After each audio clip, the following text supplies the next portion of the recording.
darating, Betty. Maya-maya, magpapaalam na ako. Hanggang alas 9 lang ako.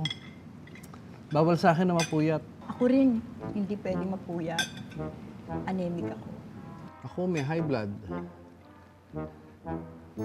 May asthma, diabetic, may emphysema, may sleep disc. Katatapos ko lang nga ng bypass 3 months ago. Jaime, kung wala ka pang life plan, kumuha ka sa anak ko. Mura lang. Makakapili ka pa. Kung living or commit. Ay, dapat pumirma ka na ng life plan ngayon din. Kasi ang dami mong sakit. Para umabot ka doon sa unang hulog bago ka ihulog sa hukay. Bad joke. Sorry. Ang dami-dami pang pagkain. For 100 guests ang pinahanda ko. Tapos tayo lang pala ang darating.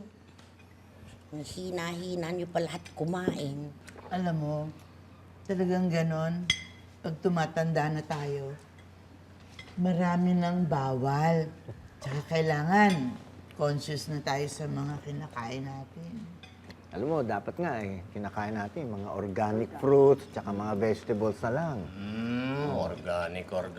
Hindi ako naniwala dyan. Ako kinakain ko kahit ano, may pesticide, madumi. Lalo kang tumitibay, dyan sa linis, namamatay ang karamihan ng tao. Yung misis ko nga, namatay kasi sinasabon yung mga gulay bago kainin. Kaya... Bad joke. Sorry, love. Namimiss lang